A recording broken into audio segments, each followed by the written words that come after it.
हमारे स्कूल्स में और कॉलेजेस में इस तरह के काउंसलर्स होने चाहिए जो बच्चों से इन सारी चीज़ों को लेके बात कर सके।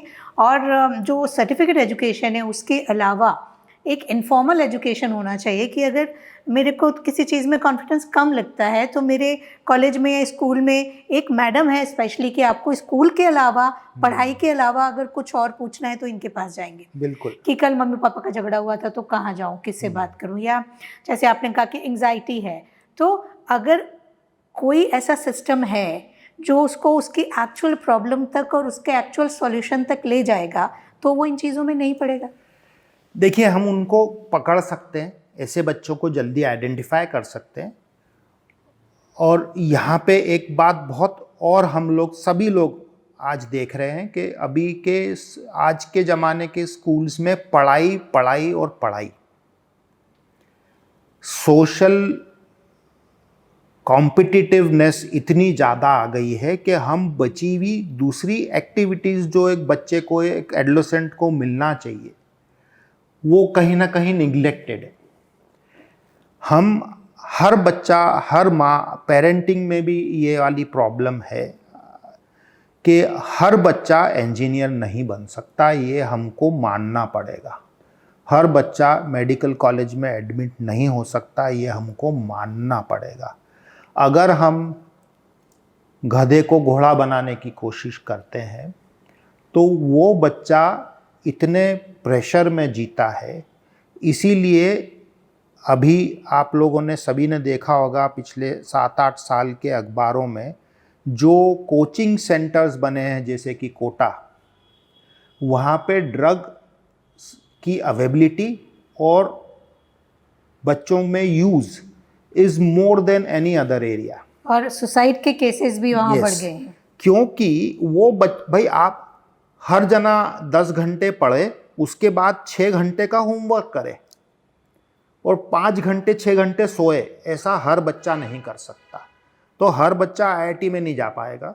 तो हम इसमें पेरेंट्स को सजेस्ट कर सकते हैं कि आप जब भी बच्चे को आईआईटी के लिए या प्री मेडिकल टेस्ट आप के लिए, देखो तो नीट सही के कि लिए, उसकी मेंटल कैपेसिटी कितनी है। यस, तो आप एक प्रॉपर, मुझे लगता है कि एक काउंसलर के पास जाएं, समझें, उसके सारे रिजल्ट्स लेके He जाएं। may be doing something very good differently. Yes. He can be a good singer, he can be a good player, he can play something. उल्टा भी हो सकता है कि मैं सोचूं कि क्रिकेट में बहुत पैसा है तो मैं मेरे बच्चे को क्रिकेट ही खिलाऊं। हो सकता है उसकी मैथ्स अच्छी हो। He can become a good engineer. तो जब हम बच्चों को उनके एक्चुअल नेचुरल जो कैपेसिटीज हैं उसके अगेंस्ट फोर्स करते हैं तो ही ये सारी चीजें होने की संभावनाएं बढ़ जाती हैं। We should look for happiness of our children.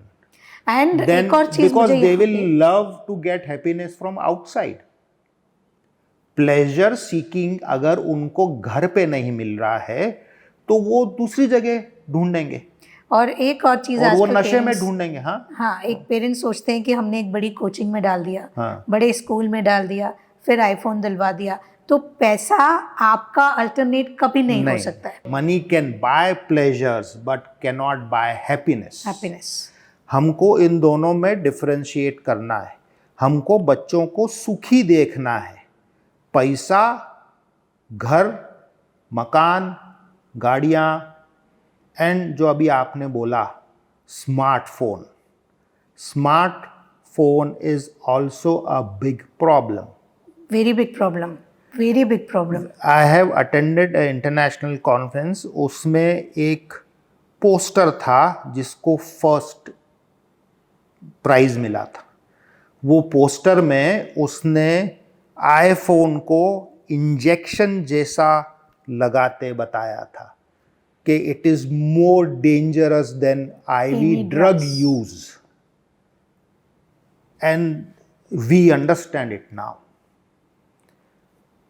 बहुत सारे लोग समझ रहे हैं उसको कि हम फोन के माध्यम से, मैंने ये पॉइंट भी शायद बोलना चाहिए कि जब अगर हम व्यवहारों की बात कर रहे हैं, नशे की प्रवृत्ति भी व्यवहार है, एक बिहेवियर है।